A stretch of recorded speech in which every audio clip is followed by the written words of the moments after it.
My father died on Monday. I was accused of his murder on Tuesday. By Wednesday, I was dead at least. That's what the Queen believes. Today is Thursday, and I'm riding through a rain-soaked forest with a sword that dead men aren't supposed to carry. My name is Aldrich Varen, 19 years old, Crown Prince of Eilder, the largest kingdom on the continent, stretching from the Greymarch coast to the Wolfspine Mountains, 6 provinces, for million subjects, and a throne that my family has held for 11 generations. Held, past tense, because the woman my father married 2 years ago just took everything, and all it cost her was a vial of poison and one lie delivered better than the truth. I should start at the beginning. The beginning is my mother dying, because that's where every bad thing that followed found its root. Queen Elaine died when I was 15. Fever that the physicians couldn't break. 3 weeks of watching her diminish. And then one morning she didn't wake up.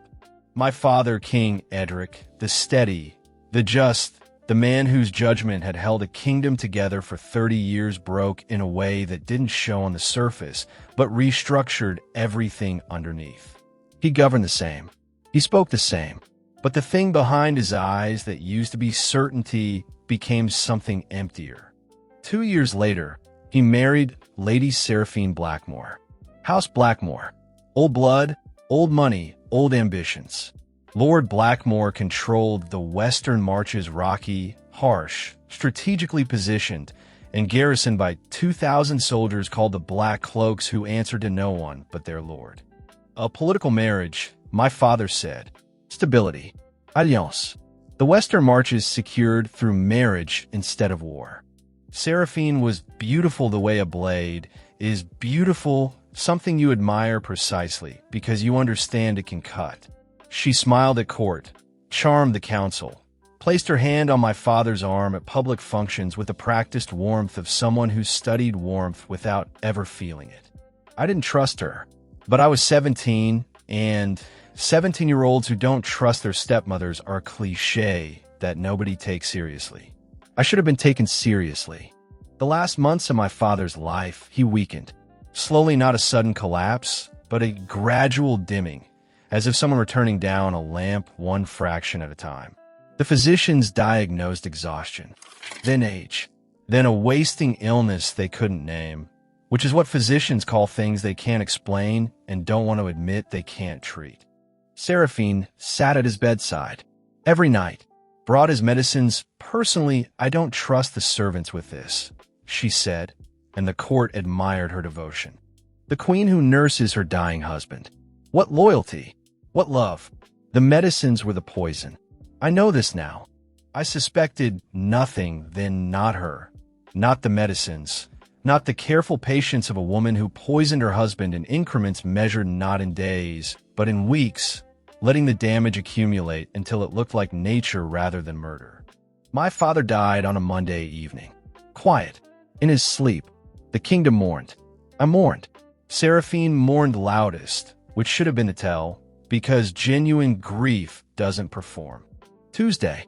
I was in my chambers still in mourning black, still processing the specific numbness that comes from losing the second parent in 4 years when the door broke inward. Royal guards. 6 of them. Not the guards I knew, not Kale's men. Not the old guard who'd served my father for decades. New appointments. Seraphine's appointments, made in the last months while my father was too weak to question staffing decisions. Prince Aldrich. You are under arrest for the murder of King Edric Varen. The world doesn't stop when it should. I remember thinking that the absurd clarity of noticing that the candle on my desk was still burning, that the rain outside hadn't paused, that the guards' boots were muddy from the courtyard, and they were tracking mud on the carpet my mother had chosen 12 years ago. The evidence. A vial glass, sealed, containing a residue that the court physician identified as wolfsbane derivative. Found in my personal chest, beneath my clothing, placed there by hands that were not mine, but might as well have been for all the difference it made. A witness. Heron, a servant who'd worked my chambers for 2 years. His testimony. The prince asked me to acquire a substance from the apothecary district. He didn't say what it was for. I didn't ask. delivered with downcast eyes and trembling hands, the perfect portrait of a reluctant truth-teller, so convincing that I almost believed him myself. Heron had been paid. I know this with certainty because Heron couldn't lie convincingly about what he ate for breakfast, and suddenly he was delivering testimony with the polished cadence of a trained actor. Someone coached him. Someone paid him. Someone was Seraphine. The trial was a formality wrapped in ceremony. The council chamber, full court attendance, every lord and lady and minister present to watch the crown prince convicted of patricide. Seraphine sat on the throne, not beside it, on it wearing mourning black and an expression of devastated betrayal that belonged in a theater, not a courtroom. I spoke in my defense. I spoke clearly, logically, with the precision my tutors had spent years drilling into me. The vial was planted. The servant was bought. The poison was administered through the medicines Seraphine personally delivered. I laid out the timeline, the access, the motive. Nobody listened. Not because the argument was weak, because the conclusion was unthinkable. The queen? The devoted wife who nursed the king through his final illness? Accusing her was proof of my guilt, not my innocence. The desperate deflection of a caught murderer. Sentenced. Execution by dawn. The cell was cold, underground, the kind of stone that sweats moisture in every season. I sat on the bench and calculated. 8 hours until they came for me. 8 hours to accept that my life was over at 19 because a woman I never trusted had been smarter, more patient, and more willing to kill than I had been willing to suspect. 6 hours into that calculation, the door opened. General Kale Dunmore, 53 years old, commander of the Royal Guard, the Real Royal Guard, not the replacement Seraphine had installed.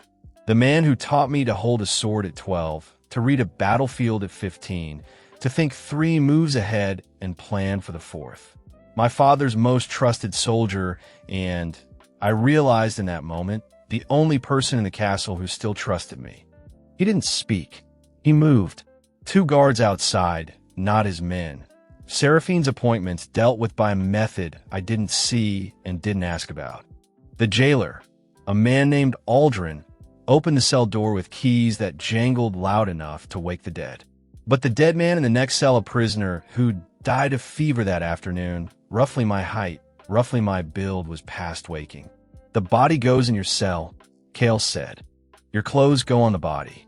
By morning, the prince attempted escape and drowned in the river below the eastern wall. The current is strong.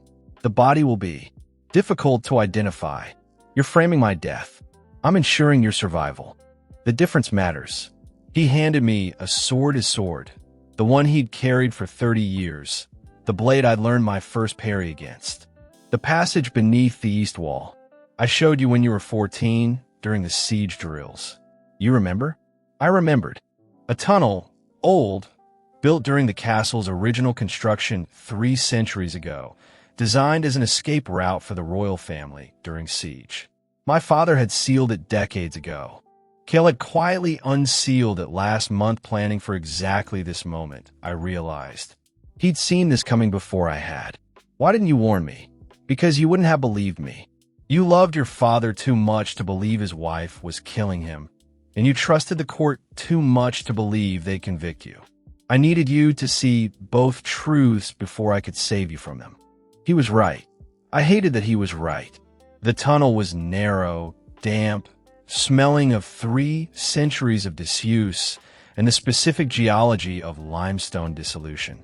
I moved through it with Kale's sword in one hand and a rage in my chest that felt less like emotion and more like architecture, something being built, beam by beam, that would hold weight later. The tunnel emerged at the riverbank, 100 meters downstream of the eastern wall. A horse saddled, provisioned, tied to a tree that Kale had selected because its branches hid the animal from the wall sentries. Map in the saddlebag. Dried food for 3 days. A cloak lined with oiled leather against the rain. East, Kale said. Wolfspine Mountains. The hunting lodge at Gray Pine, abandoned since your grandfather's time, but structurally sound. Stay there until I make contact. And you? I stay. If I disappear the same night you do, Seraphine draws the obvious conclusion. I need to be at court, visible, loyal, above suspicion. Your survival depends on her believing you're dead. My presence ensures that belief. You'll be trapped. With her. I've been trapped with her for 2 years. A few more months won't kill me. He paused. Probably. I mounted. He didn't say goodbye, Kale. Doesn't waste words on sentiment. He clasped my forearm, the soldier's grip, the same way he'd greeted my father for 30 years. Then he slapped the horse, and I rode into darkness. Dawn found me 10 miles east, soaked through, shivering, following a river path through forest thick enough that the canopy blocked even the concept of sky. Behind me, the kingdom I was born to rule, now ruled by the woman who murdered my father and convinced an entire court that I did it. Ahead, mountains, a ruined lodge, and the beginning of something I didn't have a name for yet. I stopped at the forest's edge, looked back toward the capital invisible from here, but present the way gravity is present, pulling even when you can't see the source. Yesterday, I was the heir to the largest kingdom on the continent. Today, I'm a corpse in a river. The difference between those two things, one glass vial, one bought servant, and one woman who smiles while she cuts. Seraphine thinks I'm dead. The court thinks I'm dead. The kingdom will mourn its prince for the appropriate period. Seraphine will consolidate, and within a year the name Aldravarin will be a cautionary tale about patricide and justice. That's her plan. It's a good plan. Clean, patient, thorough. Everything she does is clean and patient and thorough. My plan is simpler. Come back. Take everything. Not today. Today I ride east, eat dried meat, and sleep in a ruined lodge with my mentor's sword and my dead father's name and a rage that I'm going to build something out of. Seraphine Blackmore took my throne, my name, and my father. She gets to keep none of them. The horse moves east. The rain doesn't stop. Good. Let it rain. The things I'm planning grow better in the dark. The hunting lodge at Grey Pine is exactly what Kale promised. Structurally sound, strategically useless, and colder than anything with 4 walls has a right to be. I spend 3 days there eating dry provisions and planning, not grieving. I did my grieving in the tunnel, in the dark where nobody could see. Out here, grief is a luxury I exchange for calculation. Seraphine has the throne, the army, the treasury, the court, and the narrative. I have a sword, a horse, and the knowledge that she killed my father. The imbalance is comprehensive, but imbalances can shift. Every campaign in history books, and I've read them all, because General Kale believed that a prince who can't read a battle map is a prince who can't keep a throne started with someone who had less than their opponent. The question isn't whether you start with nothing. It's whether nothing is the floor or the ceiling. First, I need people. Not strangers, people who knew my father, serve my father, and will follow his son because the name Varen means something that a poisoner's crown can't erase. Ronan Greaves, captain of the king's personal guard until 4 months ago, when Seraphine's restructuring replaced every officer who owed their loyalty to Edric with officers who owed their loyalty to paychecks. Ronan didn't wait to be arrested, he resigned, publicly, in the throne room, dropping his badge on the floor hard enough to chip the marble. A statement, not a surrender. Finding him takes 2 weeks. Not because he's hiding well, because the eastern provinces are large and my network is exactly 0 people with functioning intelligence apparatus. I find him through older channels. A stable hand outside Thornfield who remembers the prince's riding lessons and has heard something about old guard soldiers in the eastern valleys. An innkeeper in Greymarch who served Ronan's men a meal 3 weeks ago and remembers because they paid in full and tipped, which soldiers never do. A shepherd who saw armored men drilling in a meadow near the village of Ashwick and assumed they were bandits until they helped repair his fence. Breadcrumbs, not spy craft legwork. The prince's education didn't cover espionage, but it covered geography, and geography plus persistence equals eventual results. Ashwick, a nothing village, 40 houses, a mill, a smithy, a tavern that's optimistic about the word tavern. On the ridge above it, a camp. Tents, fire pits, a makeshift training ground where men in civilian clothes practice sword forms with military precision.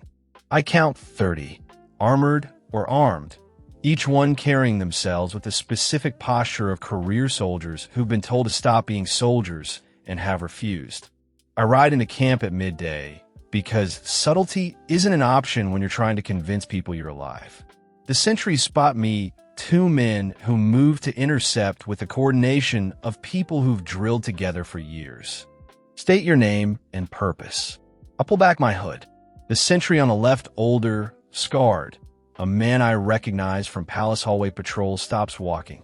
His spear lowers, not in aggression, but in shock. Your Highness? Is Captain Greaves here? Ronan comes out of the command tent at a run. He's 25, built like the professional soldier. He is broad, steady, the kind of physical presence that makes formations hold because the man at the front doesn't flinch. His face when he sees me goes through recognition, disbelief, and something I don't have a word for except maybe relief that faith wasn't wasted. He drops to one knee, not slowly, not ceremonially. The knee hits dirt with the immediacy of something that's been waiting to happen. Behind him, one by one, 30 men kneel. No questions asked. No proof demanded. They see the face of Edric Varen's son, and they kneel because loyalty to House Varen is not a contract with terms and conditions. It's a foundation. You don't question foundations. You build on them. Your Highness. Ronan's voice is steady in a way that costs him effort. We heard you were dead. I was. Briefly. It didn't take. He almost smiles. What do you need? I look at the 30 men kneeling in a meadow above a village that barely qualifies for a map. 30 swords against a queen with 10,000. I need an army. This is not an army. Ronan stands. Math is your concern, Your Highness. The swords are mine. Good answer. The right answer. Because he's correct strategy is my contribution, not combat. My blade work is adequate, trained by Kale to competence, but not mastery. Ronan and his men are the edge. I'm the hand that aims it. The mountain fortress is my choice, not Ronan's. He'd prefer the lowlands, better supply lines, easier recruitment, more room for the cavalry he doesn't have. But I've studied maps of the eastern provinces since I was 14, and the Wolfspine Ridge offers something the lowlands can't. Defensibility without numbers. Grey Old, a fortress built 2 centuries ago by my great-great-grandfather during the border wars, abandoned 50 years later when the borders shifted east. Stone walls for towers, a natural spring inside the perimeter, and a single approach road that winds through a gorge narrow enough that 20 men can hold it against 200. We arrive after 3 days of mountain travel. The fortress is in disrepair, walls cracked, towers partially collapsed, the gate hanging on one hinge. But the bones are solid. Stone doesn't rot the way wood does. The walls need patching, not rebuilding. The spring still flows. Ronan assigns work details with the efficiency of a man who's been organizing soldiers since he was old enough to shave. Walls first, the northern section, where erosion has opened gaps wide enough for a man to walk through. Then the gate. Then the towers for observation. His men work without complaint because soldiers who've been idle for 4 months will repair anything just for the structure of having orders again. I work too, not with a hammer, with paper. Maps spread on a table, made from a door, laid across 2 barrels, charcoal markers, the tactical framework that Kale drilled into me during years of lessons I thought were theoretical. Recruitment map. Where are the discontented? Where has Seraphine raised taxes? Where has she stationed her least popular garrisons? Where are former Varen loyalists living in quiet resentment? Communication map. How do I reach Kale without interception? Pigeons the castle used to maintain a dovecot, and Kale's coded notes mention that 3 birds remain from the old flock. Messages in cipher, a system Kale and I developed when I was 16, based on a substitution code from a history text about the siege of Thornwall. Not unbreakable, but sufficient against anyone who isn't specifically looking for it. The first pigeon arrives 9 days after we reach Greyhold. Kale's handwriting, cramped and precise, consolidates. 3 generals replaced with Blackmore loyalists. Black cloaks patrol capital streets day and night. Taxation increased in 4 provinces. Official justification, reconstruction. Real purpose, funding Black cloak expansion. Court atmosphere, fear masquerading as order. Your death accepted without question. Was mourning publicly, privately redecorating the royal chambers. Your mother's tapestries removed. My mother's tapestries. The one she designed herself, scenes from the founding of Eilder, woven over 3 years, her pride. Removed. Replaced with whatever Seraphine considers appropriate decor for the bedroom where she poisoned my father. I fold the message. File it. Use the anger the way Kale taught me to use it, not as fuel for impulse, but as weight for the scales. Every piece of information shifts the balance. Every act of Seraphine's that alienates her subjects tips the calculation toward the eventual correction. Recruitment accelerates. Ronan sends men to 4 provinces, not openly, not in armor, but as travelers, merchants, farmers returning home. They carry a message. The prince lives. House Varen endures. Those who served Edric have a place in the mountains. They come in 1s and 2s. A deserter from the Thornfield garrison who left because his commanding officer Seraphine's appointment ordered the flogging of a farmer who couldn't pay the new tax rate. 2 brothers from the coastal province, former cavalry, who heard from a cousin who heard from a tradesman that Varen's son was alive. A blacksmith from Greymarch who brings no sword skill, but brings the ability to make swords, which is more valuable. 3 weeks. 30 becomes 50. 50 becomes 65. A carpenter arrives and begins repairing what the soldiers can't. A former army cook sets up a kitchen that produces food marginally better than the campfire efforts that preceded it. The fortress stops being a ruin and starts being a base, not through any single transformation, but through the accumulated effect of people who have somewhere to be and something to build toward. 80 by the end of the month.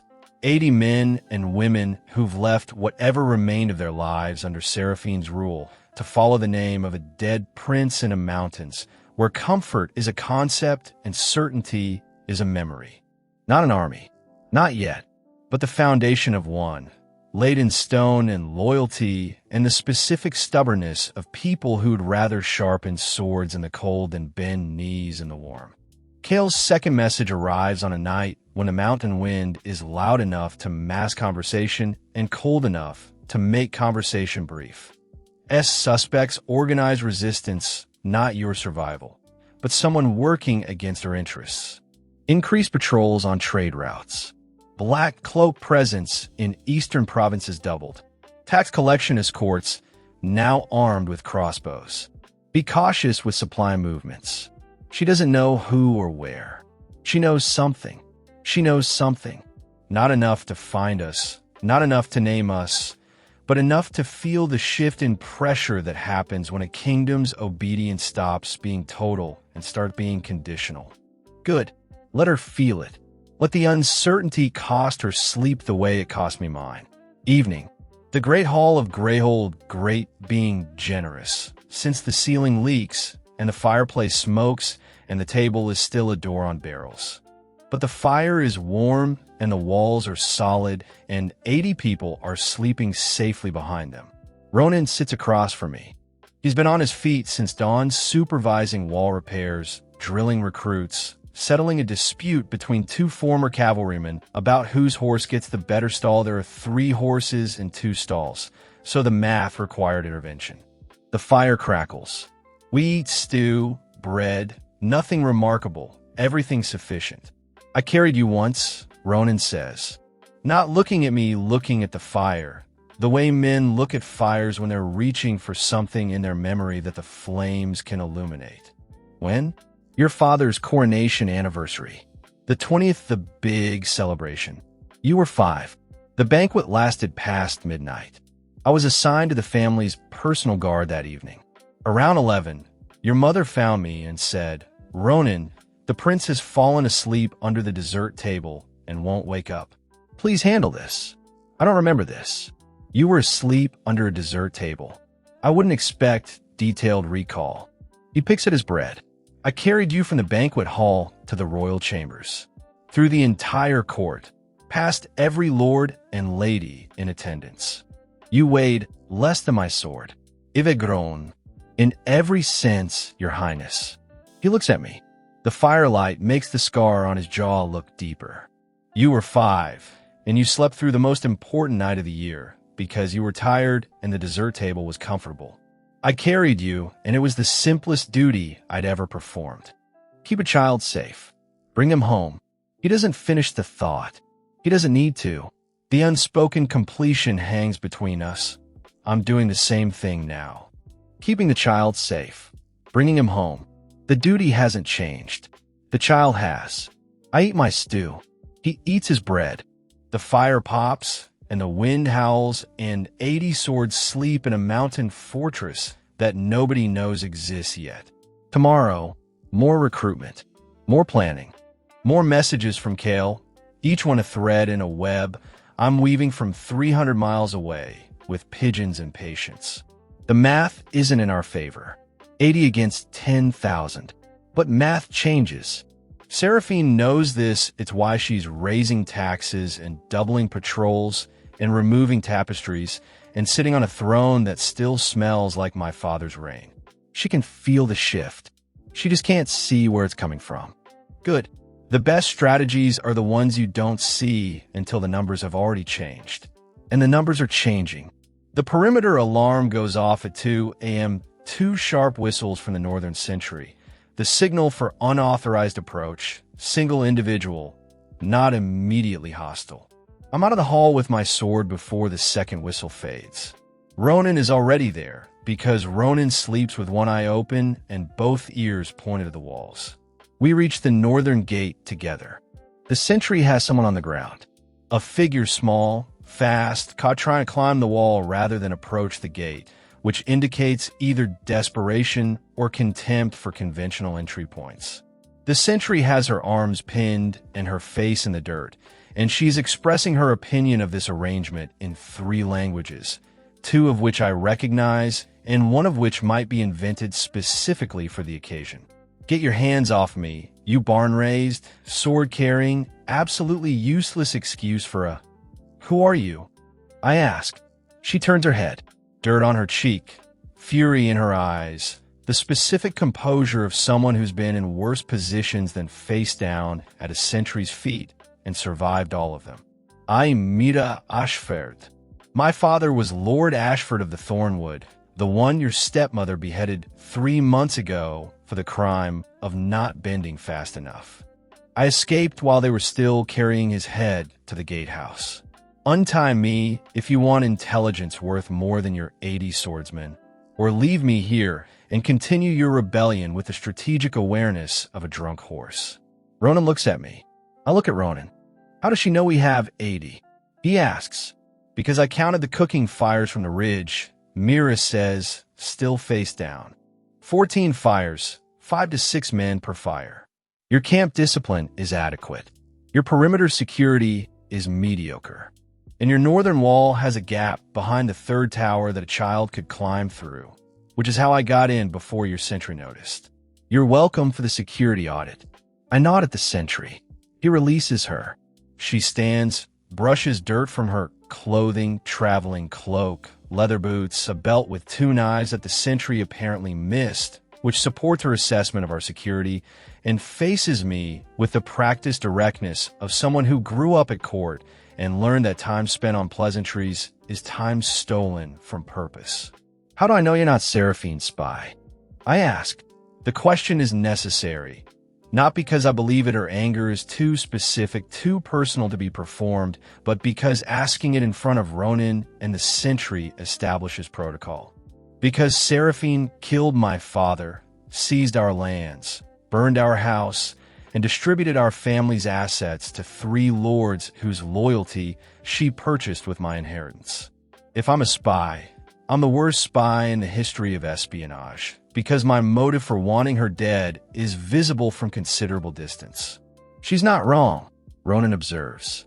Mira Ashford, 20 years old, daughter of Lord Ashford, whose house controlled the Thornwood Province timber, hunting, a modest military force that Seraphine dismantled after the execution.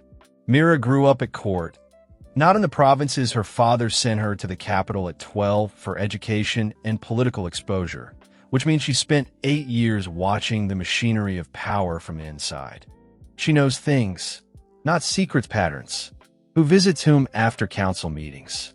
Which lords exchange glances during the Queen's speeches? Where the fault lines run through Seraphine's coalition, not the visible ones, which are managed, but the invisible ones, which are the ones that matter. Lord Marin of the Grey March hates the Black Cloaks. She tells me over breakfast the next morning, eating porridge with the determined efficiency of someone who's been living on stolen bread for 3 months. Not politically, personally. A Black Cloak officer struck his son during a tax collection dispute. Marin swore loyalty to Seraphine publicly and started corresponding with 3 other discontented lords privately. I intercepted one of the letters before I fled. How did you intercept a lord's correspondence? I was a lady-in-waiting at court. Ladies-in-waiting are invisible in the same way furniture is invisible, present in every room, noticed by nobody, handling documents that powerful men assume we can't read because we're busy embroidering or whatever they think we do. She has more. The captain of the southern garrison drinks and talks, and what he says when drunk contradicts what he reports when sober. The court treasurer maintains a second ledger that tracks discretionary allocations funds Seraphine diverts for purposes the official budget doesn't acknowledge.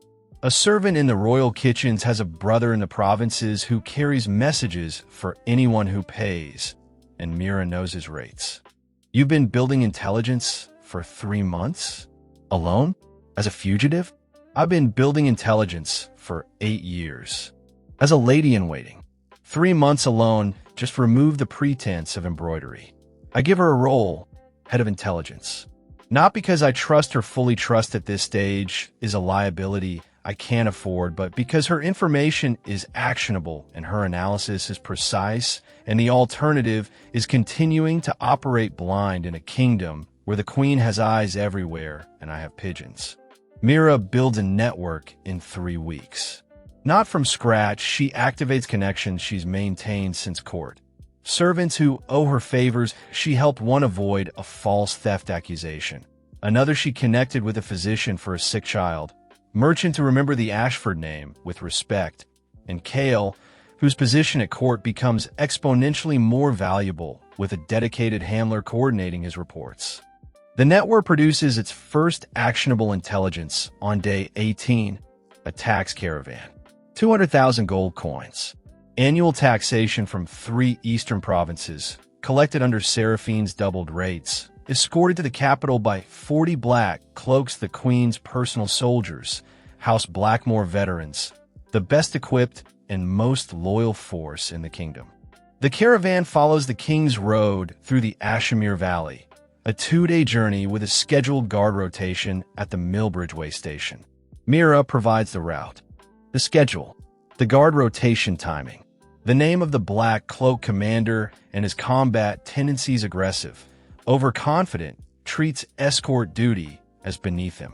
She provides all of this from a single source, a servant in the Treasury office who copies the dispatch orders while his supervisor eats lunch. 200,000 gold, I say, studying the map she's drawn on the back of a supply manifest. Under 40 Black Cloaks. 40 elite. Your 80 aren't elite. No, but my 80 will have position, surprise, and a gorge. The Ashimere Gorge runs for 3 miles through the valley, narrow, steep-sided, a natural choke point that any military textbook would flag as an ambush site. The King's Road passes through it because the King's Road was built 3 centuries ago when the main threat was bandits, not organized resistance, and the convenience of a straight path outweighed the tactical vulnerability. My plan is textbook because textbooks are textbook for a reason. They work. Rock slide at the gorge's western exit prepared in advance, triggered by cutting 3 support ropes that Ronin's men position over 2 nights of careful, silent work. The caravan enters the gorge from the east, reaches the western end, finds it blocked. Turns around, finds the eastern end blocked to a second rock slide, triggered after they've committed. 40 black cloaks in a stone channel with no exits, no room for formation, no ability to use their numerical advantage because the gorge is 3 men wide and my archers are above them on both ridges. Ronin commands the ground force 30 men at the eastern blockade, visible, armed, demanding surrender. Not attacking first, offering a choice. Surrender the gold. Drop your weapons. Walk out alive. The Black Cloak commander doesn't surrender. I expected this. Myra's assessment described him as proud, loyal, and insufficiently afraid of situations he hasn't faced before. He orders his men to charge the eastern blockade. They charge into a gorge 3 men wide against defenders who've had 2 days to prepare their position. The archers on the ridges don't fire to kill, they fire to suppress, pinning the column while Ronin's ground force holds the choke point. The geometry does more damage than the fighting. 40 men packed into a space designed for a cart and 2 horses, unable to flank, unable to retreat, unable to see the attackers above them well enough to respond effectively. 30 minutes. That's how long pride takes to convert into pragmatism. The commander falls not dead, struck by 3 arrows that his armor mostly stops but that eliminate his ability to swing a sword. His lieutenant, bleeding from a shoulder wound, calls the surrender. 40 black cloaks disarmed. None killed. I ordered it specifically and repeatedly because dead soldiers become martyrs, but defeated soldiers become stories. And I need the story more than I need the blood. We take the gold. 200,000 coins in iron-bound chests. Loaded onto our horses, we need more horses. Carried up mountain paths that weren't designed for wealth transport, but manage anyway. The black cloaks are released. Unarmed, unhorsed, with water and food for the walk back to the capital. They'll arrive in 3 days and report exactly what happened. An organized ambush, military tactics, a force that knew their route and schedule and chose to defeat them without unnecessary killing. That last detail matters. Bandits kill, soldiers capture. The difference tells Seraphine what she's dealing with. And what she's dealing with isn't banditry. Gray old. The gold is counted, secured, distributed. I keep the majority war fund, equipment, recruitment, but send 20,000 to 6 villages in the eastern provinces that Seraphine's tax collectors stripped bare last month. Mira questions this. 20,000 gold to villages that can't fight for you. That's charity, not strategy. It's both. Those villages have 3,000 people who now know that someone took Seraphine's gold and gave it back to them. They don't know who not yet. But when they find out, they'll remember who fed them when the queen starved them. She considers this. Nods. Robin Hood with a crown. Acceptable. The report reaches Seraphine 4 days after the ambush. Kale's pigeon carries the account. S received the caravan report. Her initial response, bandits. The general's response, organized military ambush with advanced intelligence on route, schedule, and guard rotation. Not bandits. S did not speak for 11 seconds. In 2 years of observing her, I have never seen her pause for more than 3. She has ordered a full investigation and double black cloak patrols on all major roads. She is not smiling. This is notable because she is always smiling. Seraphine stopped smiling. For 11 seconds, the mask came off, and underneath was something I've been waiting to see. Uncertainty. She doesn't know who we are. She doesn't know where we are. She doesn't know how we knew the route, the schedule, the rotation. All she knows is that 200,000 gold coins are gone, 40 of her best soldiers were disarmed by a force that knew exactly what it was doing. And somewhere in her kingdom, someone is building something she can't see. Good. Let the uncertainty grow. 80 swords, 200,000 gold. A spy network that operates through servants and merchants and the specific invisibility of people that power overlooks. A general inside the queen's own court, sending reports on wings. Not enough to take a kingdom. Enough to make a kingdom nervous. And nervous kingdoms make mistakes. Gold buys swords. Reputation buys something more useful. Attention. Word travels through the eastern provinces faster than any pigeon, not through my network, but through the organic machinery of peasant communication. Market gossip, tavern rumors, the specific velocity of information that travels between people who have nothing except stories and opinions. The story: someone attacked a royal tax caravan. 40 black cloaks, Seraphine's personal elite, disarmed in a gorge. 200,000 gold seized, and 20,000 of it appeared in 6 villages that have been stripped bare by the queen's tax collectors. Nobody knows who. That's the point. The mystery is more valuable than the identity. It suggests scale, suggests organization, suggests that Seraphine's grip isn't as total as her throne room performances imply. For people living under doubled taxes and the constant presence of black cloak patrols, the idea that someone is fighting back is worth more than any specific name. But I need more than peasant goodwill. I need grain. Lord Voss controls the eastern provinces, specifically the Ashvale breadbasket that produces 60% of Eilder's wheat crop. Without Voss's grain, no army in the kingdom eats for longer than 2 weeks, including mine. Alderic Voss, 71 years old, survived 4 kings, 2 succession crises, and a famine. His political strategy has been the same for 5 decades. Back no one, offend no one, supply everyone, profit from the neutrality that comes from being the man whose displeasure means empty bellies. He's not an ally. He's a calculation waiting for the right numbers. Mira arranges the meeting through a grain merchant who owes the Ashford name a debt he doesn't discuss publicly. Location: an abandoned mill on the border of Voss's land's neutral ground, deniable, the kind of place where conversations happen that didn't happen. I arrive with Ronan because meetings without visible security are meetings where you get killed, and Mira because meetings without intelligence are meetings where you get outmaneuvered. Voss arrives with his steward and 2 guards and the specific unhurried pace of a man who has been attending clandestine meetings since before I was born. He's smaller than I expected. Thin, hunched, wearing wool instead of silk, the deliberate modesty of someone wealthy enough that displaying wealth would be redundant. His eyes are the giveaway. Sharp, clear, the eyes of a man whose mind hasn't aged at the same rate as his body. "You're dead, boy," he says, sitting across from me at the mill's single table. Officially, but you don't sell grain to dead men, Lord Voss. And grain is why I'm here. I sell grain to whoever pays. Currently, that's the queen.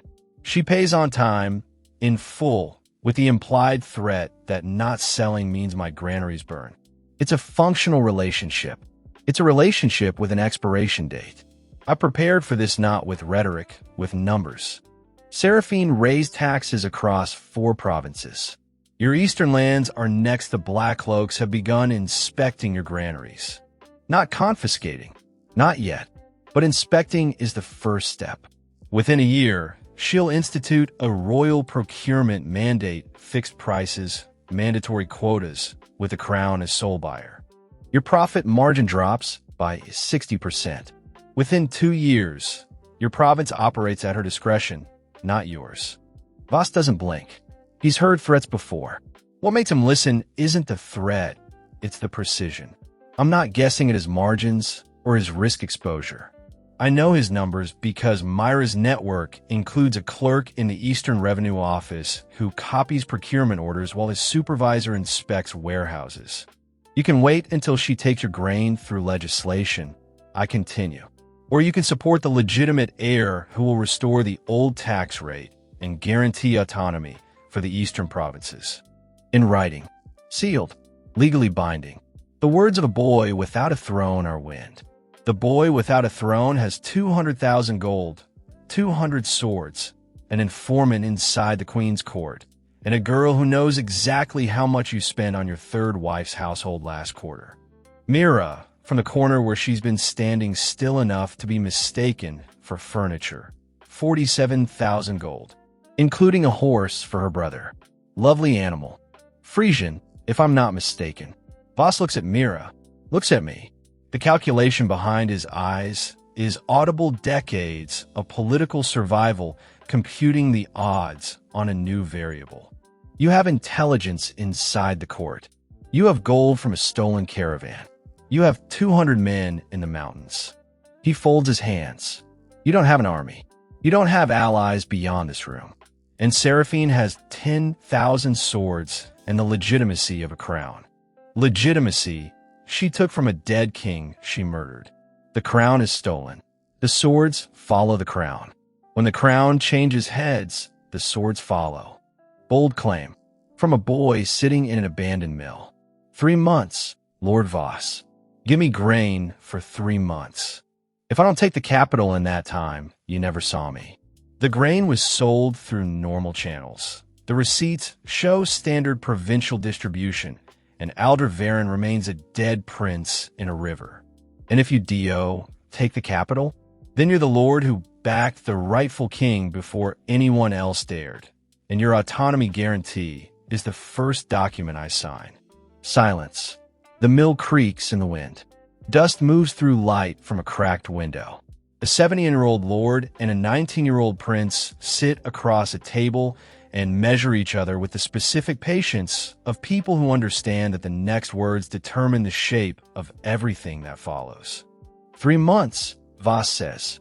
Grain sufficient for 500 men, delivered to locations your people specify through channels that cannot be traced to my house. He leans forward. If in 3 months your head is on a spike outside the capital, I was never here. This conversation never happened. And the girl with the horse information keeps her observations to herself. Agreed. One more thing. I am not your ally, Prince Aldrich. I am your investor. The difference is that allies die for causes. Investors switch portfolios. Understood. He stands. Leaves. His steward collects a set of logistical details from Mira delivery points, quantities, timing, and follows. The guards don't look back. 3 months, 90 days to turn 200 swords and peasant goodwill into a force that could take a capital defended by 10,000. The clock starts now. It starts badly. Kale's pigeon arrives 6 days after the Voss meeting. The message is shorter than usual, which means urgency outweighed detail. 500 black, cloaks mobilized. Eastern Mountains sweep. Departure, 3 days. Commander, brand competent, aggressive, experienced in mountain warfare. Objective, locate and destroy rebel encampment. S does not know your identity. She knows the mountains. She knows someone is there. 500 black cloaks. Elite soldiers, mountain warfare experience, sent specifically to find us. Greyhold, the fortress I've spent 2 months repairing, fortifying, and converting from a ruin into a base sits in the Wolfspine Mountains like a flag planted in the ground saying rebels here. I have 200 men. 500 elite are coming. The math I promised to handle for Ronan just handed me an answer I don't like. We can't hold Greyhold. Not against 500 Blackmore veterans in terrain they've been specifically deployed to operate in. 200 defenders in a partially repaired fortress against a force designed to crack exactly this kind of position. The numbers produce a casualty rate I refuse to accept. We leave, I tell Ronan. He doesn't argue. Ronan is a soldier, not a sentimentalist. A fortress is stone. The people inside it are the army. You can rebuild stone. You can't rebuild the dead. Evacuation takes 2 days. Organized, not panic Myra's network, gives us the Black Cloak's departure date, which gives us a 3-day window before they reach the mountains. We strip Greyhold of everything portable, weapons, food, tools, medical supplies. The gold hidden in the mountain caves above the fortress. Not inside it stays, where it is undiscoverable unless you know which cave and which rock. We leave traps, not to kill, to slow and confuse. Ronin's men rig false camp markers on 3 separate mountain paths, complete with cold fire pits, discarded equipment, and tracks leading in contradictory directions. If the Black Cloaks follow standard sweep protocol, they'll split forces to investigate each trail, diluting their numerical advantage across terrain that punishes division. The retreat route. Mountain trails that don't appear on military maps. Known to Ronin because he spent summers hunting these ridges before he became a soldier. Narrow paths, single file in places, invisible from below, the specific kind of route that requires local knowledge and punishes anyone trying to follow without it. 200 people move through the wolf spine in 48 hours. Not silently, 200 people can't be silent, especially 200 people carrying everything they own on their backs through mountain passes in autumn weather, but quietly enough and fast enough, and by routes unknown enough that when the Black Cloaks reach Greyhold on day 3, they find an empty fortress with warm ashes and trails pointing everywhere and nowhere. We lose Greyhold. 2 months of repair, of planning, of building something from nothing gone. The fortress will be occupied or destroyed. The walls I watched Ronin's men rebuild stone by stone will serve Seraphine's purpose instead of mine.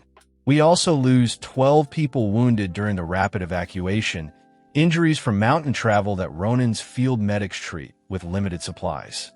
None dead, 12 hurt, 238 intact.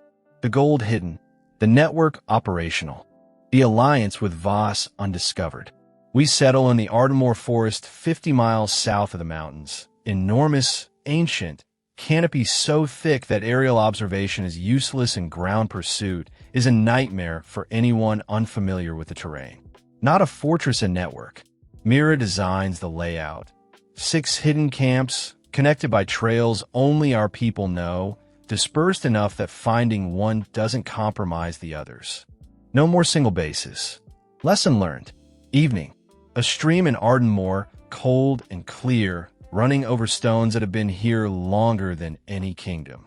I sit on the bank because the camps are full of people being organized, and I need 5 minutes of not organizing.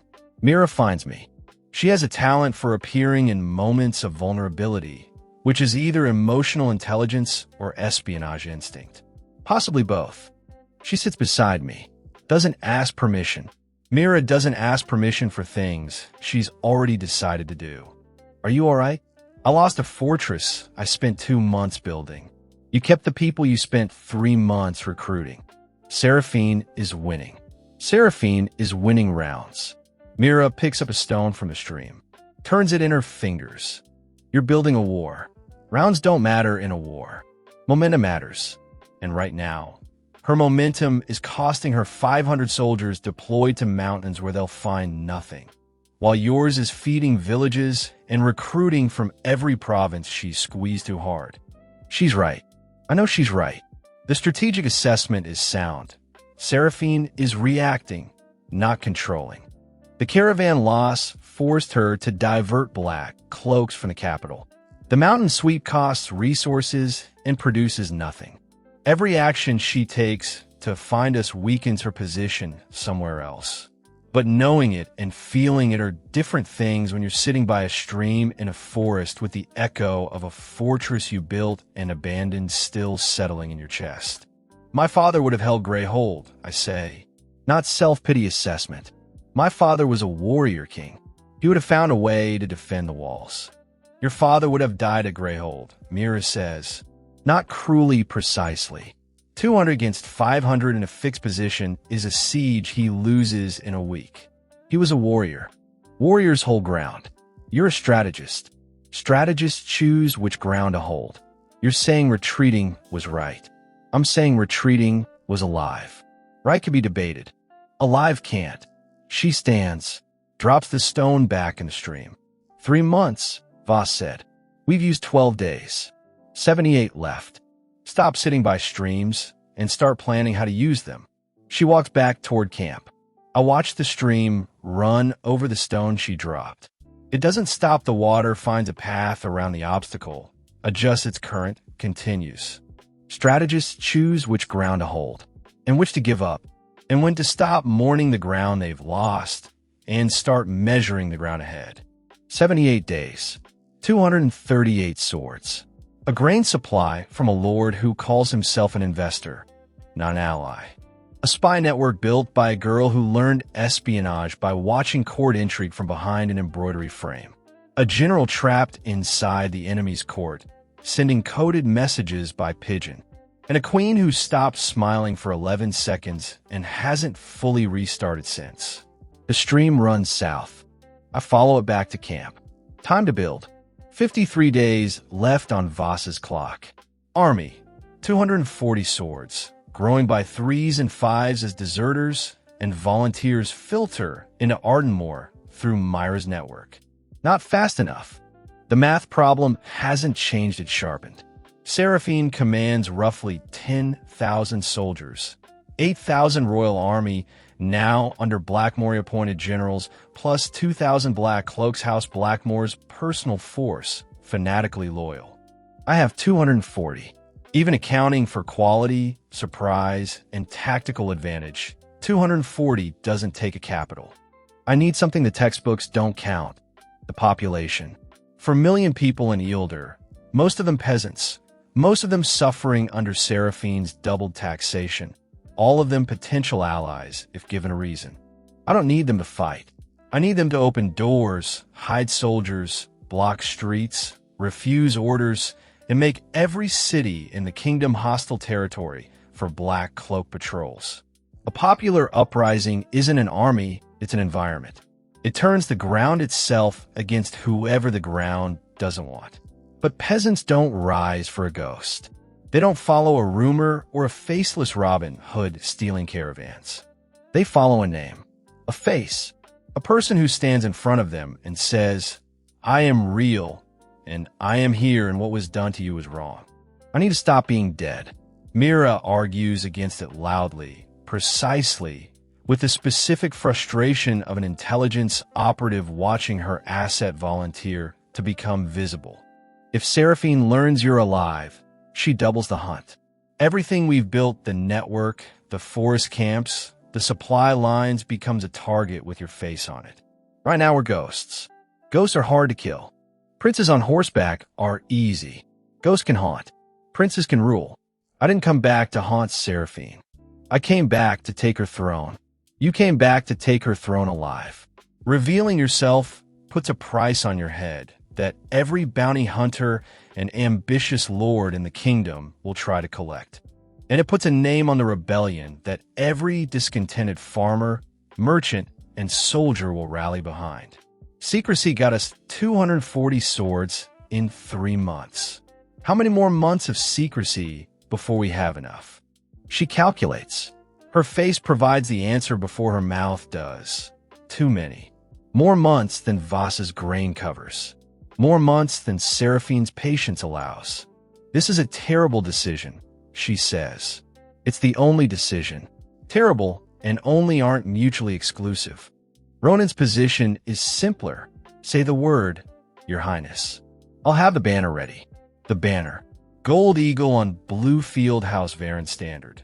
Sewn by a seamstress in Ardenmoor from fabric Ronan acquired through methods he described as procurement and Mira described as theft from a merchant who overcharges anyway. Millhaven, the largest village in the eastern province, 3,000 people. A market square, a mill that gives the village its name. Taxed into poverty by Seraphine's collectors, garrisoned by a token force of 12 soldiers who spend more time drinking than patrolling because nothing ever happens in Millhaven. Something happens in Millhaven. I ride in at midday, not sneaking, not hiding, riding through the main gate on a horse that carries the Varen crest on its saddle blanket, with Ronan beside me carrying the banner and 20 armed men behind us because a prince arriving with no escort isn't impressive, it's suspicious. The market square. People stop. Stare. A man on a horse with a banner nobody's seen in public since the king died, a banner that means something, that connects to a time before doubled taxes and black cloak patrols, and a specific, grinding fear of living under a ruler who smiles while she tightens. I dismount, stand on the mill steps, because elevation matters when you're addressing a crowd, and the crowd is already forming, drawn by the banner, the armed men, the fact that something is happening in a place where nothing happens. My name is Aldrich Varen. The name travels through the crowd like a stone dropped in still water. Ripples of recognition, disbelief, fear, hope, all of it happening on faces simultaneously. The specific collision of the prince is dead, and the prince is standing right there. I am the son of King Edric Varen, who was murdered not by illness, not by age, but by poison, administered by the woman who now sits on his throne. I was accused of his death. The evidence was planted. The witness was bought. I was sentenced, and I escaped. And for 3 months, I have been declared dead while building the means to reclaim what Seraphine Blackmore stole. Silence. 3,000 people in a market square holding their breath. I'm not here to ask you to fight. Fighting is for soldiers, and most of you aren't soldiers. I'm here to tell you the truth because the truth is the one thing Seraphine can't tax, can't confiscate, and can't hang from a gatehouse. Your king was murdered. Your prince is alive. And the woman who did both is sitting on a throne that doesn't belong to her. A man in the front row, old, weathered, the face of someone who's been farming the same field for 50 years, pushes himself to standing. His knees crack. He kneels instead. Slowly, with the careful deliberation of someone whose body protests every position change, but whose decision is made. Behind him, a woman kneels. A young man, a child, following her mother. The wave isn't instant, it's gradual, spreading through the crowd the way decisions spread through communities. One person at a time, each one looking at the person beside them, calculating whether this is real, whether it's worth the risk, whether the man on the steps is who he says he is. Not everyone kneels. Some watch. Some leave. A handful at the edges look uncomfortable, people with ties to Seraphine's administration. People who've profited from the new order. People who prefer the certainty of the present to the uncertainty of the past. That's fine. I don't need everyone. I need enough. Enough is what I get. The rumor detonates across the provinces in 3 days, faster than Myra's network, faster than pigeons, carried by the unstoppable velocity of peasant communication when a message is worth repeating. The prince is alive. He stood in Millhaven Square. He carries his father's banner. He says the queen murdered the king. Seraphine hears by day 4. Kale's pigeon. Es confirmed, aware of your survival. Her response was not what I expected. No furi, no visible disturbance. She sat in council for 30 minutes and then issued a statement. The criminal Aldrich Varen, who murdered his father and fled justice, has been cited in the eastern provinces. He is a fugitive. He is dangerous. Any person providing aid or shelter to this traitor is guilty of treason against the crown. Propaganda teams deployed to all major cities. Criers in every market square. Es is not fighting you with swords. She's fighting you with words. Smart. Seraphine knows she can't catch me in the forest. 500 black cloaks already prove that mountains don't surrender their secrets to sweeps. So she fights the war she can win, the narrative war. In the cities, where her criers reach and her cloaks enforce, the story is Aldrich the patricide, escaped murderer, rebel, and traitor. In the cities, people hear this from officials backed by armed men, and most of them accept it because accepting is safer than questioning. In the villages, it's different. Villages don't have criers or cloaks. Villages have the direct experience of doubled taxes, confiscated harvests, and a memory of a time before Seraphine when things were harder in different ways, but not this specific way. The villages hear murderer and weigh it against the man who returned 20,000 gold to 6 starving communities. The verdict splits geographically. Cities believe Seraphine. Countryside believes me. The kingdom divides along a line that Seraphine can't close because closing it would require her to stop squeezing the people she needs to squeeze in order to fund the army. She needs to hold the territory. She needs to control the throne she stole. The cycle feeds itself. The harder she grips, the more people slip through to my side. 41 days left. Army, 240 becomes 402 weeks. Not just fighters, smiths, carpenters, healers, cooks. The support structure of a functioning military force, assembled from people who walked away from their lives because a prince stood on a mill step and told them the truth. More importantly, thousands who don't fight but help. Farmers who leave food at designated points. Merchants who carry messages alongside goods. Innkeepers who hide soldiers in back rooms and misdirect black cloak patrols with false directions. The infrastructure of rebellion, invisible and everywhere. 800 swords by day 50, plus several thousand civilian supporters across 4 provinces. Not an army that can siege a capital, but an ecosystem that makes Seraphine's control of anything outside the capital walls increasingly theoretical. Seraphine responds with force. She has to the narrative war buys time, but doesn't solve the military problem of a growing rebellion with a legitimate claimant at its head. 100 black cloaks, dispatched to Millhaven specifically not to find me, I'm long gone, but to burn the village as punishment and example. This is what happens to communities that shelter traitors. Myra's network gives me 2 days warning. 2 days to move 400 fighters to a position on the approach road and prepare a welcome that Seraphine's punishment force doesn't expect. The approach to Millhaven runs through a valley with dense forest on both flanks. I've studied this terrain on Kale's maps since I was 15 during a theoretical exercise about provincial defense that my tutor considered academic, and that has now become operational. Same principles as the caravan ambush, scaled up. Block the road ahead and behind. Archers in the tree line on both sides. Ground forces at the choke points. 400 versus 100 for the first time. The numbers favor me. But the black cloaks are elite. Even outnumbered, they form up, shields out, the disciplined response of soldiers who've trained for exactly this kind of engagement. The fight isn't the 30-minute collapse of the caravan ambush. It's a grinding 2-hour engagement where discipline meets numbers and neither gives easily. Ronin leads the ground assault with the focused ferocity of a man who considers black cloaks a personal insult to the institution of soldiering. His former guardsmen, the original 30, now hardened by months of mountain living and forest warfare, anchor the center. The newer recruits hold the flanks with the specific determination of people defending the village that many of them came from. The black cloaks break at the 90-minute mark. Not all at once in stages, the outermost ranks pulling back first, then the middle, then the core. Professional retreat. Not rout, but retreat nonetheless. I'll let them go. Same policy as the caravan. Defeated soldiers carry stories. Dead soldiers carry nothing. 30 black cloaks leave the field walking, carrying wounded, heading west toward the capital with the knowledge that the rebellion in the east is no longer a nuisance.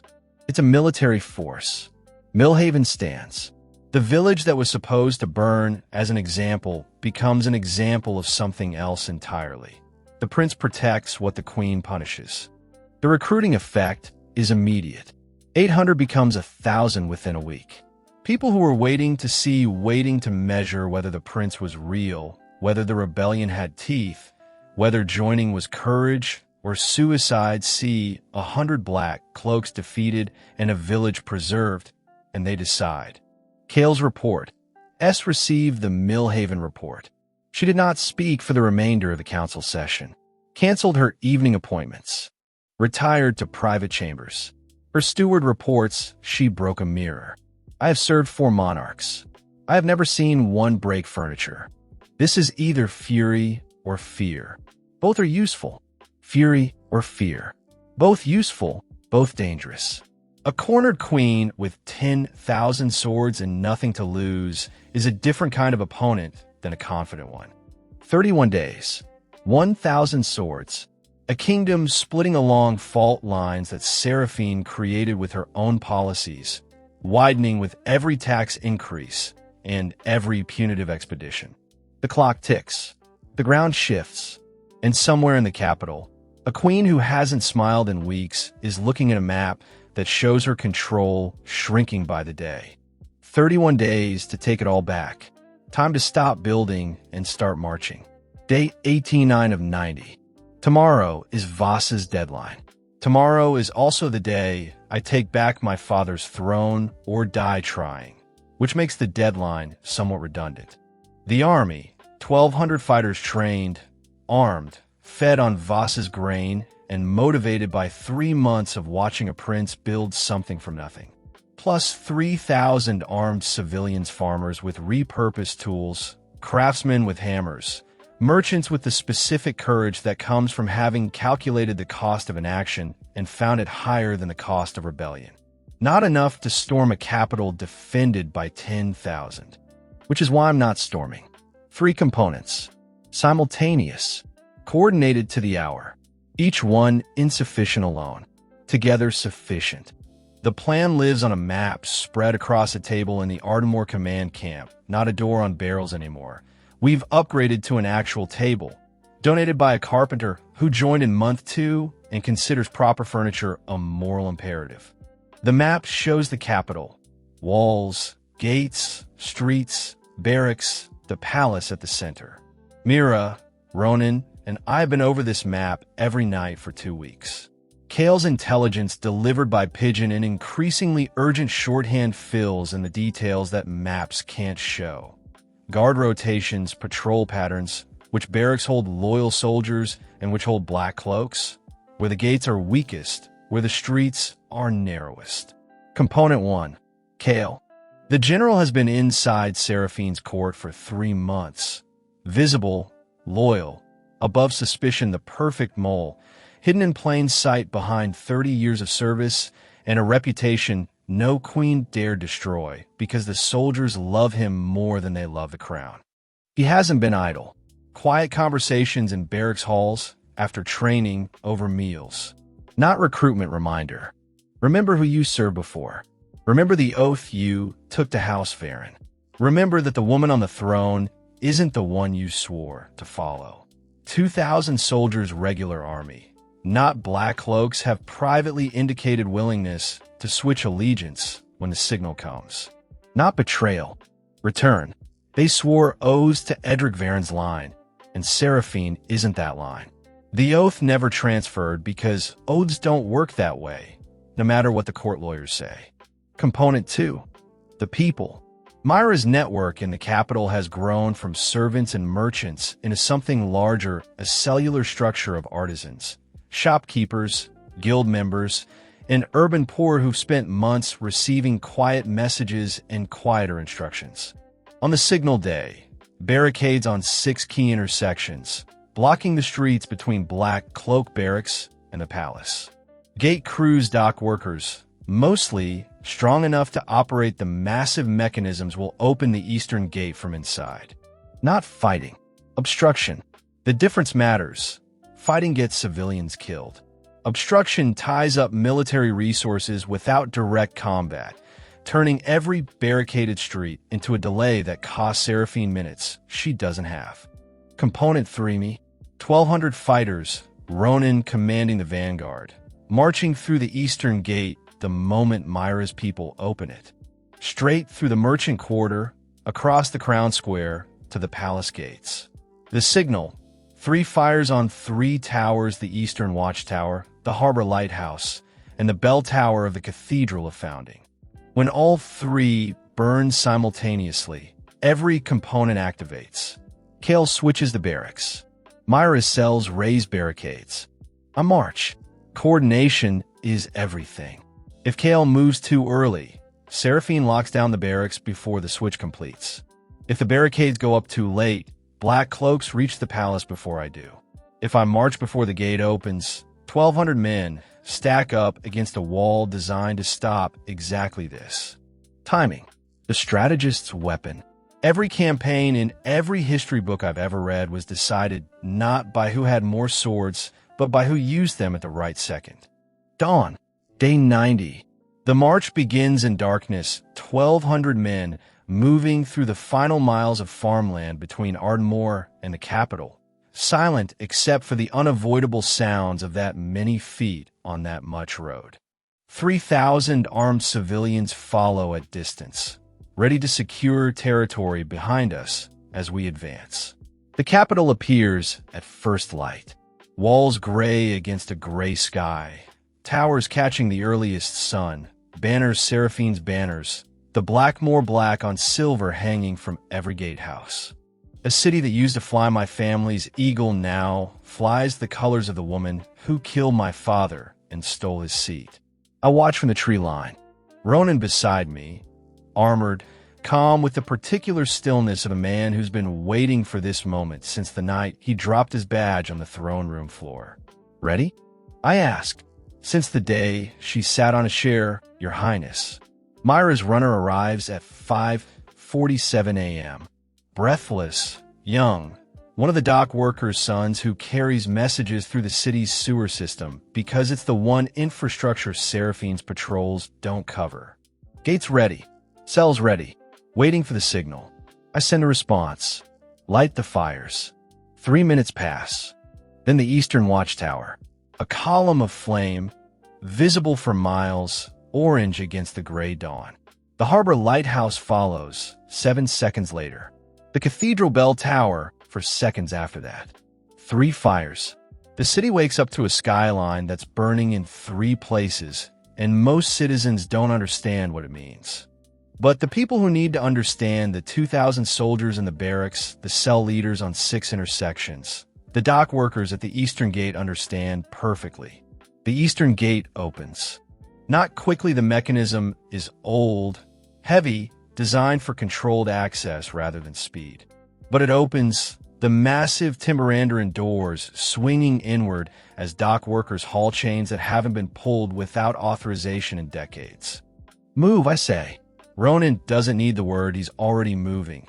The vanguard behind him, 1,200 men flowing toward an open gate with the specific urgency of people who know the gate won't stay open forever. We enter the capital. The streets are chaos, the productive kind. Barricades are up on the major intersections, carts, furniture, barrels, anything heavy enough to block a road and slow a cavalry charge. Myra's cells operate with the disciplined coordination of people who've been rehearsing this in their heads for months. Block here, redirect there, open this alley, seal that one. Black Cloak Barracks. 2 of the 3 are already contained. Kale switch happened on schedule. Regular army soldiers, 2,000 strong, simply informed their Black Cloak counterparts that the barracks doors were now locked from the outside and would remain so until further notice. No fighting. No cachuetes. Just 2,000 men who remembered their oath, and 200 Black Cloaks who discovered that being elite doesn't help when the people guarding your door decide you're staying inside. The 3rd barracks, the main one, near the palace, didn't switch. 600 Black Cloaks, the core of Seraphine's personal guard, armed and deploying into the palace district with a professional fury of soldiers whose entire purpose is about to be tested. Street fighting. The worst kind of combat, close, confused, every corner a potential ambush, every rooftop a potential archer position. Ronan leads the advance with 30 of the original guardsmen, the men who've been with me since Ashwick, who've trained for this specific kind of urban engagement because Ronan drilled city fighting scenarios every week in Ardmore. The Black Cloaks are excellent fighters. Individual skill, unit cohesion, the specific determination of soldiers who know that losing means the end of everything they serve. They hold intersections. They counterattack through side streets. They make every block cost. But there's 600 against 1,200, with 2,000 former allies now blocking their reinforcement routes, and a civilian population that refuses to open doors, provide information, or do anything except make their movement through the city as difficult and disorienting as possible. 2 hours, block by block, intersection by intersection, the Black Cloaks are pushed back toward the palace. Not routed, compressed. The difference between routing and compressing is important. A routed enemy scatters and becomes a future problem. A compressed enemy concentrates and becomes a present problem, but a finite one. The palace, the last compression point. 500 Black Cloaks behind the palace walls, the final defenders, the inner ring, the last layer between Seraphine and accountability. The palace gates are massive, reinforced, designed by architects who understood that the last door should be the hardest to open. Ronan's men can't breach them with what they have: no siege equipment, no battering ram, just swords and determination, and a gate that doesn't care about either. Mira appears at my side. She's been operating from the rooftops, coordinating cells, redirecting forces, running the civilian side of the operation with the focused intensity of someone conducting an orchestra where every instrument is a person risking their life. The passage, she says. Kale told me the route. Under the eastern wall. The same tunnel you escaped through. The tunnel. The one Kale led me through on the worst night of my life. The one that smells like limestone and 3 centuries of disuse. The one that leads directly into the palace interior. I need 10 men, I tell Ronan. You keep the pressure on the gates. Make them think the breach is coming from the front. And you? I'm going through the back door. Same door I left through. Seems appropriate. The tunnel is exactly as I remember it: narrow, damp, dark. 10 men follow me in single file, swords scraping stone walls, breathing the recycled air of an escape route being used in reverse. We emerge in the palace cellar.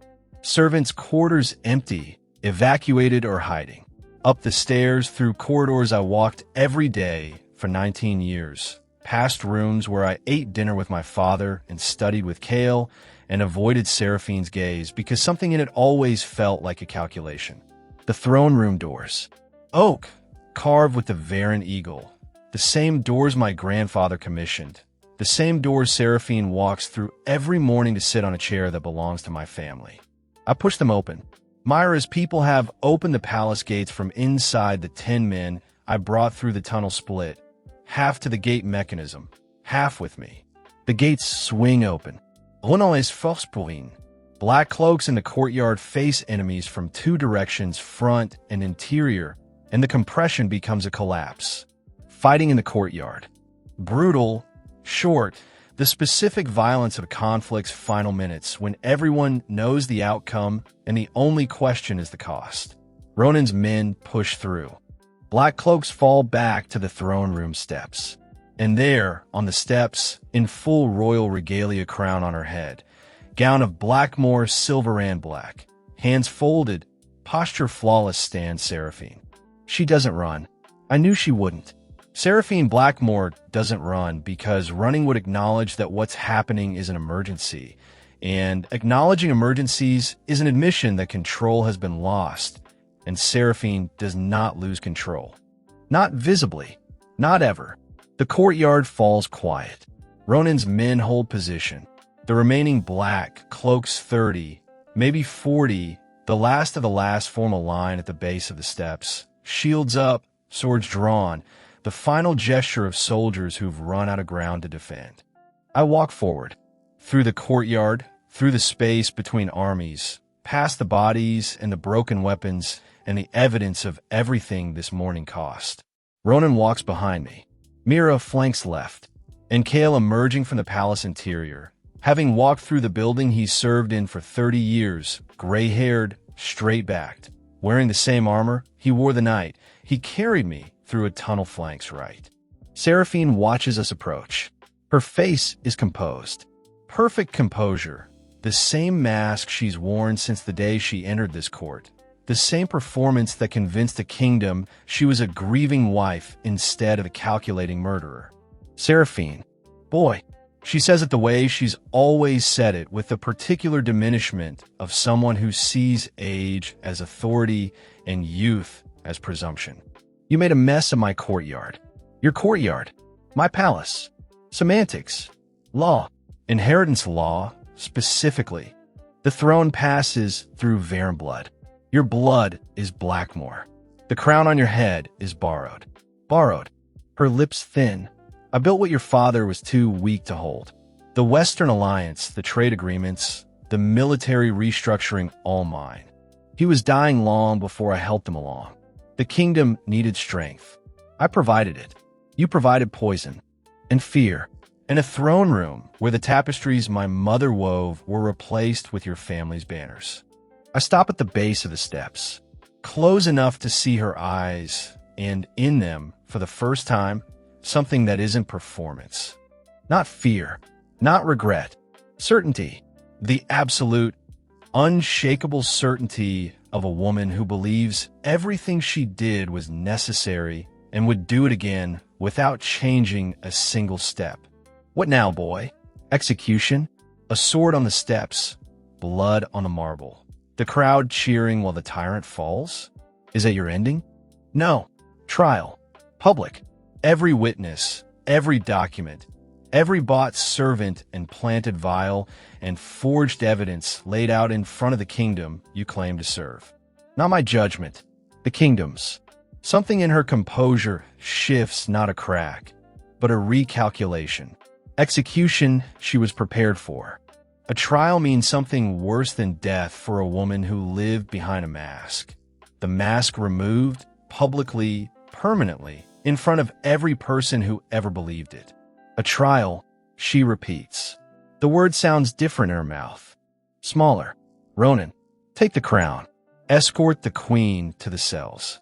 Ronan steps forward. He reaches for the crown, the same crown that sat on Edric Varen's head for 30 years. The same crown that Seraphine placed on her own head the morning after she watched her husband die from the poison she'd been feeding him for months. He lifts it from her head. The gesture is careful, almost gentle, because the crown itself isn't the enemy and Ronan respects objects even when he despises who wears them. Seraphine walks down the steps without being pushed. 2 guards fall in beside her. She passes me close enough that I hear her speak, low enough that nobody else catches it. You think the crown makes you king. It doesn't. Ruling makes you king. And ruling requires things you don't have yet. Maybe, but I have time to learn. You had time too. You chose differently. She walks past. Through the courtyard, through the doors, down the corridor to the cells beneath the palace.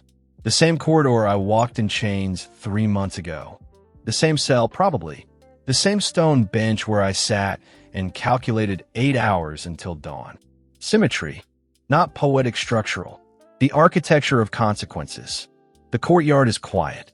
1,200 soldiers, 2,000 switched regulars, Kale's guardsmen, Myra's civilians, all watching. The space where a queen stood a minute ago is empty except for Ronan, holding a crown he doesn't want, standing on steps he's guarded since he was old enough to hold a sword. He turns to me, holds out the crown. I don't take it. Not yet. Not here. Not like this. Not in a courtyard that smells like blood and sounds like the echo of a fight that's barely over. Tomorrow, I say. Today we secure the city. Tomorrow we do this properly. Ronan nods, wraps the crown in a cloth, tucks it under his arm like a delivery he's holding for someone who isn't home yet. The city beyond the palace walls is settling, barricades coming down, black cloaked prisoners being processed, regular army soldiers finding their positions in a hierarchy that just inverted itself in 3 hours. Kel finds me on the palace balcony, the same balcony where I stood with my father as a child, watching the city below. The same view. Different king. Your father would be proud, Kale says. My father would be alive if I'd seen what she was sooner. Your father didn't see it either. And he was twice your age with 3 times your experience. Some poisons work because they look like medicine. That's not your failure. That's her skill. He stands beside me. 2 men on a balcony, looking at a city that just changed hands for the 2nd time in a year. You saved my life, I say. In that cell, the tunnel, the horse, everything after it started because you decided I was worth saving. I decided your father's son was worth saving. Turns out you were also worth saving on your own merit. That was a bonus. He clasped my shoulder. The grip of a 53-year-old soldier who's been carrying the weight of this plan since before I knew it existed. Get some rest, Your Highness. Tomorrow is going to be long. He's right. Tomorrow, the trial, the coronation, the beginning of everything that comes after taking a throne which, as every history book I've ever read makes clear, is harder than the taking. But that's tomorrow. Tonight, the city is quiet. The crown is wrapped in cloth, and the boy who was dead is standing on his father's balcony, alive, which is more than anyone expected and exactly what one old general planned for. The trial takes place on Crown Square, under open sky, because justice performed behind closed doors is just another kind of secret, and this kingdom has had enough of those. Every seat is filled. Every balcony overlooking the square is packed. People stand on walls, on carts, on each other's shoulders. The city, the one that flew Blackmore banners yesterday and Varan banners this morning, has come to watch, because what happens today determines what kind of kingdom they live in tomorrow. Seraphine stands in the accused circle, a raised stone platform in the center of the square, designed centuries ago for exactly this purpose. No crown, no royal gown, prison clothes, simple wool, the same fabric every prisoner wears, because the court system my grandfather built doesn't make exceptions for rank, and I intend to enforce that especially when the accused is a queen. She stands straight, hands folded, composure intact. The mask is still there, even without the crown to justify it. Seraphine Blackmore does not slouch, does not fidget, does not give the crowd the satisfaction of seeing her diminished. I respect that. I hate that I respect it, but I do. The evidence unfolds methodically. Not dramatically, Mira organized the presentation with the specific precision of someone who understands that drama undermines credibility, and credibility is what convictions are built on. First, the physician, Dr. Alara Thorne, a specialist in toxicology whom Mira tracked down in the southern provinces. She'd been dismissed from the Royal Medical Staff 2 years ago when Seraphine replaced the entire medical team with her own appointments. Dr. Thorne performed a re-examination of my father's remains, exhumed under court order, and identified traces of wolfsbane, derivative the same compound found in the vial planted in my chest, accumulated over months. Consistent with gradual administration through liquid medicines, for instance. The dosage pattern indicates repeated exposure over a period of approximately 4 months, Dr. Thorne testifies. This is not accidental ingestion. This is systematic poisoning. Second, Heron, the servant who testified against me. Kale found him in a village outside the capital, living on the gold Seraphine paid him, drinking most of it, and carrying the rest as guilt that manifested in nightmares and an inability to look at his own reflection. Kale didn't threaten him.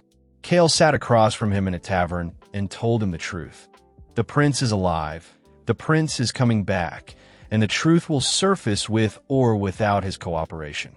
Heron cooperated, not bravely with the specific shaking relief of a man setting down a weight he's been carrying too long.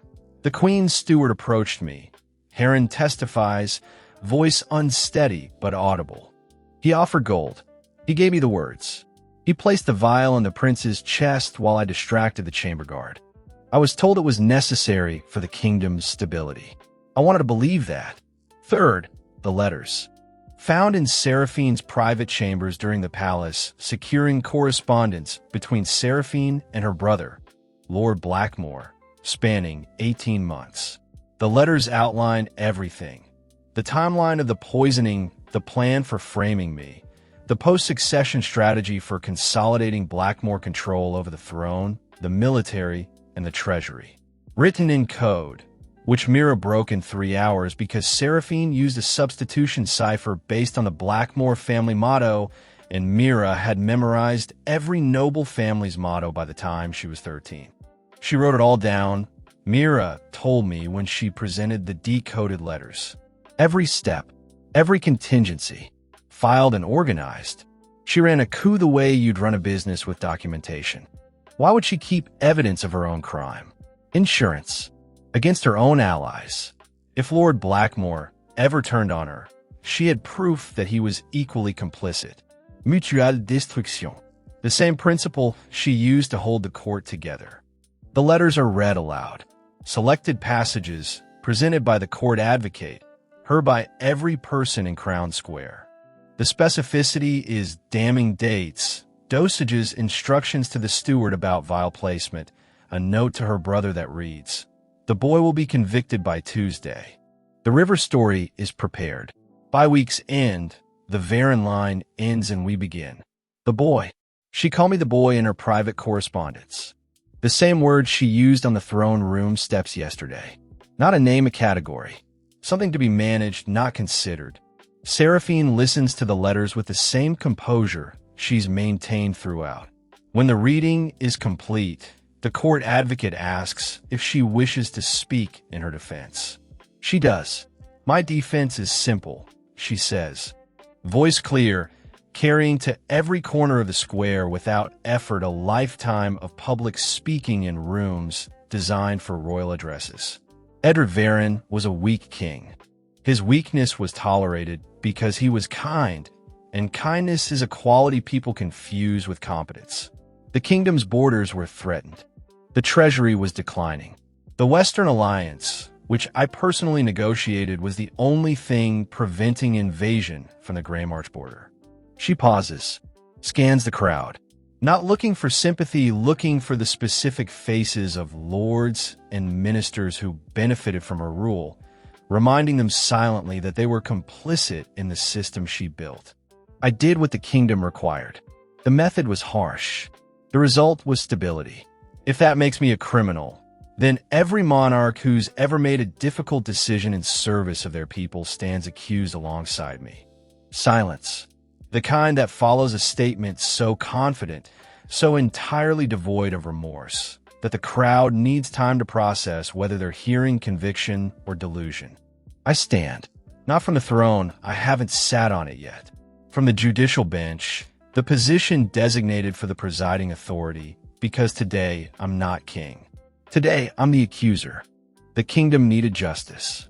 You gave it fear. Those are not the same thing. And confusing them is not a defense, it's a confession. I don't elaborate.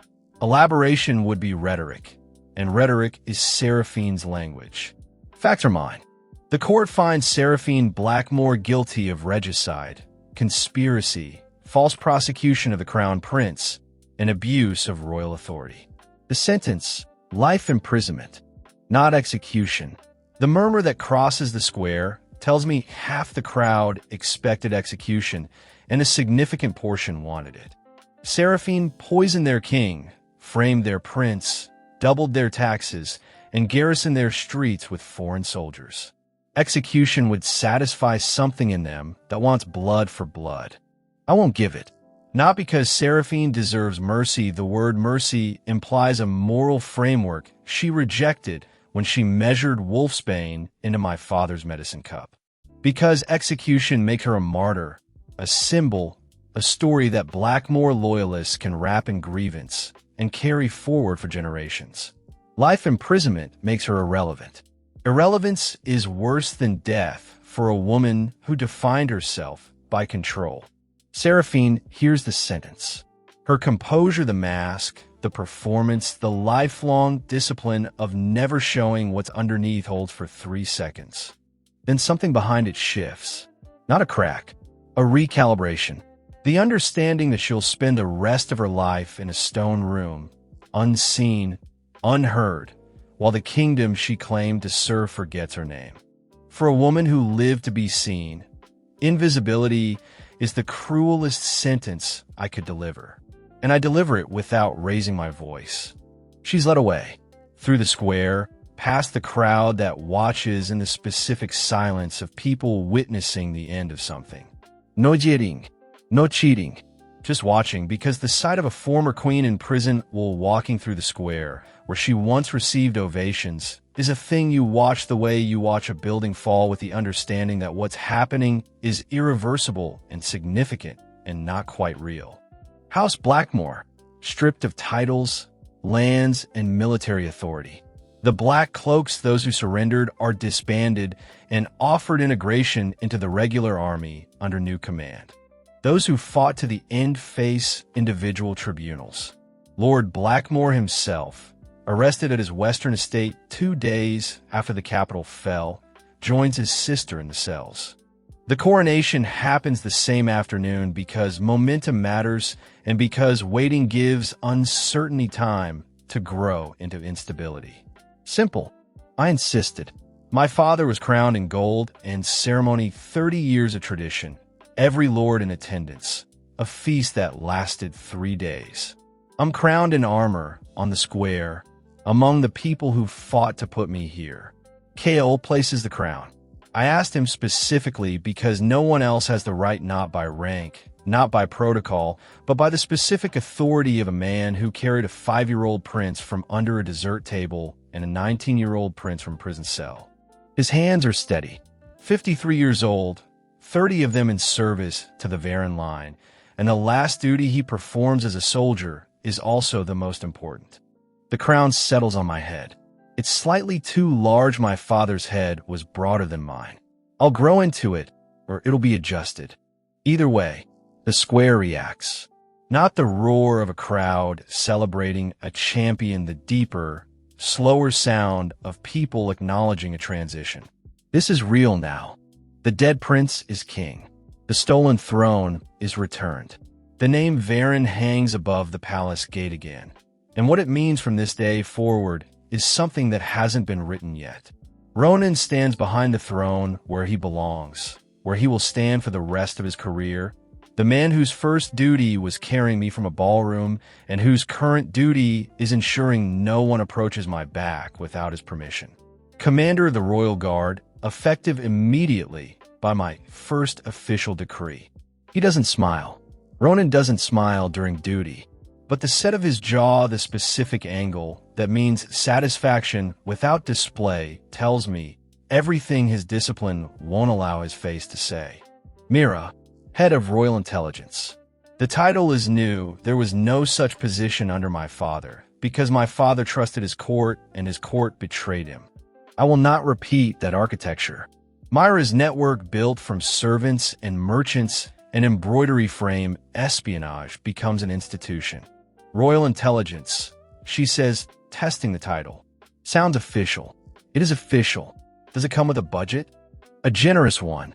Then I accept. She pauses. Also, House Ashford's lands. Restored? First document I signed. Your father's name is cleared. The house is yours. She doesn't react visibly because Mira doesn't react visibly.